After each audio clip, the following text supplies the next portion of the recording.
Now that Wonka is finally out, I think it would be a good idea to rank all Paul King's three major motion pictures with Wonka, Paddington 1, and Paddington 2. Before we get to the ranking, make sure to leave a like on this video. Helps out a lot, it's free to do so, but let's get right to the ranking. In third place comes Wonka. Before we get too in depth on this ranking, I do want to say that Paul King, he's a great director. I feel like his biggest trait that he has for directing movies is to just make everything flow so seamlessly and to make his movies, have a lot of feeling in them. Because when you go into a movie, you want to feel a lot of different emotions. You want to feel happy, you want to feel sad. Some movies really don't do that. And I feel like that's the biggest job a director has sometimes, and that's also the script's job. But Paul King, he knows how to make you feel something when you go into his movies, especially happy. He knows how to make you smile with his great visuals that he directs and just how he directs his characters around on screen. I just love that from him. And I feel like he's becoming one of my favorites. I can't wait to see what he does next. And I feel like Wonka is third place for me. Even though it is third place, I think it's still great. I've seen it twice now. I'm probably going to go watch it again. I just have a lot of fun with this movie. It feels like a great holiday movie. If you need a movie to go see this Christmas, I feel like Wonka is a big winner for you. It's going to put a smile on your face. I was worried about this one, before it came out. The trailers were a little odd. It didn't show the musical side of the movie, which was fairly interesting. But I walked out of this movie fairly surprised on just how great it was and how much I enjoyed it. Just walked out with a smile on my face, very happy. It's a lot of fun. It's very funny. It has a lot of happy moments that just, put a smile on your face no matter what age you are. I feel like you can enjoy a decent amount of this. There's, a villainous gang in this movie is called the Chocolate Cartel. I thought that was a very funny moment.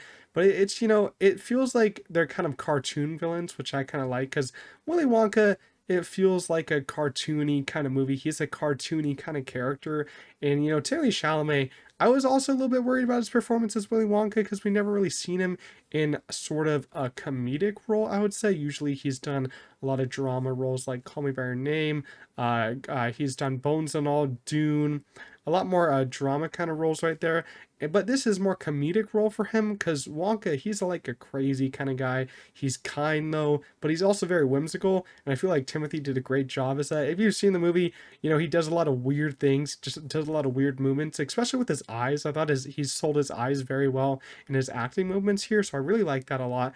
And he does have a little companion called, her name was Noodle. I felt like that was a pretty good character because you can go into these movies where your main character has like a side character, and sometimes they're really annoying no matter like how old they are. But I thought Noodle was a great character. She was pretty fun. And I love the musical elements here. As I said in the beginning, they didn't really show the musical elements in the trailer, which is kind of missed opportunity because I thought that's kind of the best parts of the movie, especially Timothy Chalamet can actually sing pretty well. I wouldn't say he's like a really great singer. He probably needs a little bit more practice, but he's very good. I thought, each, song was great. I feel like everyone has a chance to sing in here. I feel like everyone did a great job with it. Hugh Grant was Hugh Grant was really funny as an Oompa Loompa. It's kind of a scary image to just see him as an Oompa Loompa because his face does not feel like it fits on a small Oompa Loompa. But he's funny. He's kind of a mean Oompa Loompa at the beginning because he's just trying to get revenge on Willy Wonka, but he did pretty good in the role. And it really just, took you on this magical chocolate kind of journey that Willy Wonka went through because this is a young Willy Wonka that we're dealing with so it's very different from the Gene Wilder version, but there are some comparisons to draw to. But I really just like the journey that we went through with him, and I love the ending here. I don't know if I would like to see another sequel to this. I'm interested to see what Paul King does next, but Wonka coming in that third position, still great though. Paddington 1 is coming in second place for Paul King.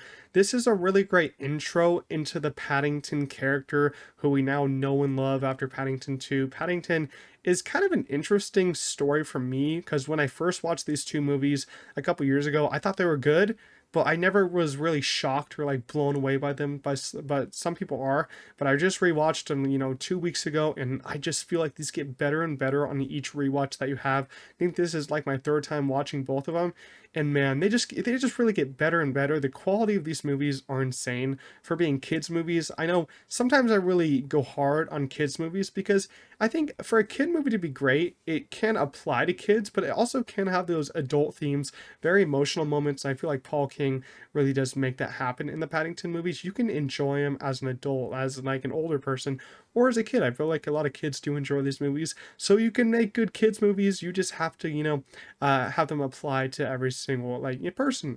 Every single person, no matter what age they are. I feel like that's what makes a great kids movie, and I feel like that's what Paddington is. Paddington One is about a bear that we just learn to love throughout this whole movie because of how kind and heartfelt he is. This is why I gotta say Paul King does great. Makes his characters very kind, but also a little bit flawed in the beginning, and then he fixes them up by the end, so you just love him so much. Some of the scenes I just loved in this movie, whereas the scene where Paddington is just going to the Browns' home and he's kind of adjusting to everything, kind of not knowing what everything is. I love that set of their home. Pretty sure that's totally real set. I love that set. That house looked great. And I love also the shots of kind of where they show the home like a dollhouse and see each room. I'm not sure how they shoot that, but that's a great shot. But I just love when Paddington's in the bathroom. He's shoving he's shoving the toothbrushes in his ears, and I'm like, bro, what are you doing? And then he just he wrecks everything because he doesn't know what he's doing. It's not really his fault, but he literally kind of makes the bathroom kind of like an ocean. He just fills it up with water, and then Mr. Brown opens the door, everything just goes out, and then you see Paddington just go out on the bathtub. It's a very fun moment in the movie. And another another funny moment was when Paddington was taking the dog down the escalator. I thought that was hilarious because it said you must carry the dog, so he just finds a random dog and just carries it down. Then he just falls down the escalator. I'm like, come on, bro, you got to do better than that. But the movie overall is very funny, very heartfelt. It's funnier than I would have expected for like kids movie. Nicole Kidman, I thought she nailed the villainous role. I feel like Nicole Kidman does better in the villainous roles compared to any other role, like comedic role. I think she does better as a villain here, and she's a very good villain, kind of like hunting down the animals, hunting down Paddington. And the ending kind of heist to rescue Paddington is very fun. So Paddington 1, I think that one just gets better on every rewatch. I think it's very fun. Very nice intro into the Paddington character. And coming in first place, to no one's surprise, is Paddington 2. Of course, this one just ultimately gets better just so much on every single rewatch. I value this one very heavily, and I feel like this could easily be like a perfect film once you watch it like 3 or 4 times. And it's getting there for me because just it's so easy to watch. These Paddington movies are only like an hour and 45 minutes to my recollection. I think they're below 2 hours, so they're a very easy watch. But Paddington 2 in particular is, it's an upgraded sequel to an already, great first film, which is very hard to do nowadays. You have a lot of first films that are great, then you have a sequel that's just a very disappointing. That happened with Chicken Run just this past week. I thought Chicken Run 1, which came out many years ago, which really good, and then Chicken Run 2 is just okay. It's hard to make a better sequel than the first one just because upgrading the script is hard, and then just having the cast come back, do everything a little bit better is also very hard. But this one is so much better than the first one, even though the first one's great, which is insane. Hugh Grant plays the villain in this one, and I find it his villain is very interesting, but a very odd villain. I would kind of compare this villain to a little bit how Willy Wonka acts in Wonka, not because Willy Wonka is a villain, just because how, whimsical and kind of odd Willy Wonka is. This Hugh Grant villain is odd because he just dresses up as random people, just goes steal things and all that. So I found that he was a little odd. He was crazy, but I kind of think that is exactly how Hugh Grant acts in real life because I've seen him in many interviews. He does a lot of weird things. He talks about his films very weirdly.